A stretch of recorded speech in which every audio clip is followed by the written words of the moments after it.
नमस्कार, मैं हूं संजय ओझा और आप देख रहे हैं संजय ओझा ऑफिशियल। अभी बजट सत्र जो है वो चल रहा है।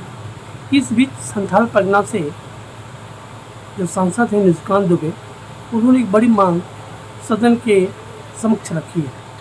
सवाल क्या है कि संथाल परगना जहाँ से वो चुनाव जीत के आया है, उनका कहना है कि संथाल परगना को केंद्र प्रशासित प्रदेश की जो सूची है उसमें इसको डाला जाए।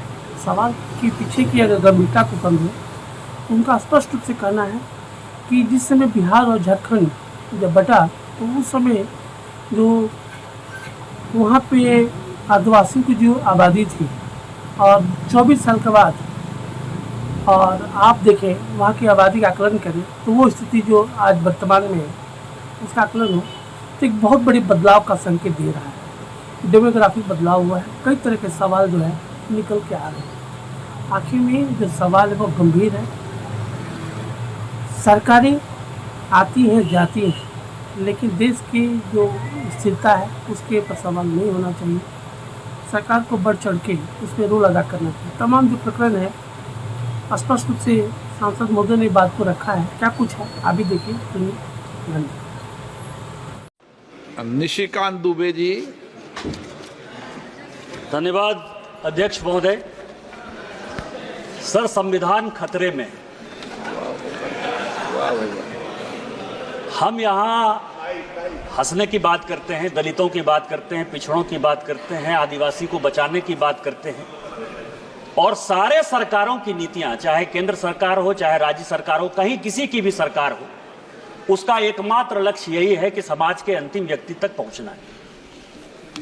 मैं जिस राज्य से आता हूं अध्यक्ष महोदय, संथाल परगना एरिया से, जब संथाल परगना बिहार से अलग हुआ झारखंड, तो 2000 में आदिवासियों का पॉपुलेशन हमारे यहां संथाल परगना में 36% था, और आज आदिवासियों का पॉपुलेशन 26% है। 10% आदिवासी कहां गायब हो गए, कहां खो गए? इसके बारे में कभी भी यह सदन चिंता की बात नहीं करता है, वो वोट बैंक की पॉलिटिक्स करता है। और जो हमारे यहां सरकार है, झारखंड मुक्ति मोर्चा, कांग्रेस, वो इसके ऊपर जो है कोई भी एक्शन नहीं लिया जा रहा है। आज क्या हो रहा है? बांग्लादेश का घुसपैठ हमारे यहां लगातार बढ़ रहा है। जो आदिवासी महिलाएं हैं उनके साथ बांग्लादेशी घुसपैठिए शादी कर रही है। हिंदू और मुसलमान का सवाल नहीं है। हमारे यहाँ जो लोकसभा का चुनाव लड़ती हैं महिला, आदिवासी कोटे से लड़ती हैं, उनके पति मुसलमान हैं। जिला परिषद की जो अध्यक्षा हैं उनके पति मुसलमान हैं। मुखिया जो आदिवासी होते हैं, और ये टोटल जो है आप समझे हमारे यहाँ 100 आदिवासी मुखिया है जो आदिवासी के नाम पर है, और उसके पति जो है सभी के सभी मुसलमान हैं। हमारे यहाँ अभी विधानसभा का चुनाव हुआ अध्यक्ष महोदय, 123% तक यहाँ सभी लोग चुनाव लड़कर आए हैं। प्रत्येक 5 साल में 15 से 17% पॉपुलेशन बढ़ता है या वोटर बढ़ता है।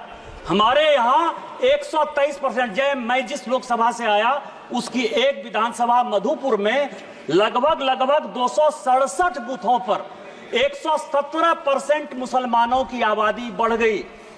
और पूरे आप समझिए कि टोटल जो है झारखंड में कम से कम 25 विधानसभा ऐसी है जहां 123%, 110% आबादी बढ़ी है। ये एक बड़ा चिंता का विषय है। दूसरा सर, हमारे यहां अभी पाकुड़ जिले में तारानगर, इलामी और डांगापाड़ा में दंगा हो गया। दंगा क्यों हो गया कि बंगाल से ममता बनर्जी की जो पुलिस है और वहां के लोग मालदा और मुर्शिदाबाद से आकर हमारे लोगों को भगा रहे हैं, और हिंदुओं का गांव खाली हो रहा है। ये बड़ा ही सीरियस विषय है। मैं ऑन रिकॉर्ड कर रहा हूं, यदि मेरी एक बात गलत है तो मैं इस्तीफा देने को तैयार हूं। सारे बंगाल से, मुर्शिदाबाद और मालदा से सारे लोगों ने आकर हिंदुओं के ऊपर जुल्म किया, और ये ऑन रिकॉर्ड है। और झारखंड की पुलिस कोई काम नहीं कर पा रही है।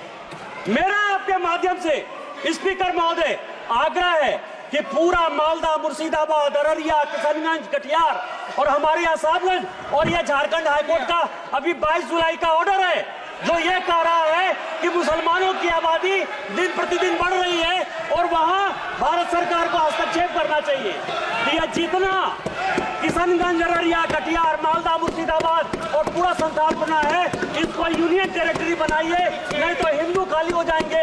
एनआरसी लागू करिए और इसके पहले यदि कुछ नहीं होता है तो सबसे पहले हाउस की एक कमेटी भेजिए और पूरे सभी उसमें तृणमूल कांग्रेस के मैक्सिमम एम्प्लॉय को रखिए कि वो कमेटी जाए। और दूसरा जो ये लॉ कमीशन की रिपोर्ट है 235वीं 2010 की, उसको लागू करिए कि धर्मांतरण और शादी के लिए परमिशन जरूरी है। आपने मुझे मौका दिया। इन्हीं शब्दों के साथ जय हिंद, जय भारत।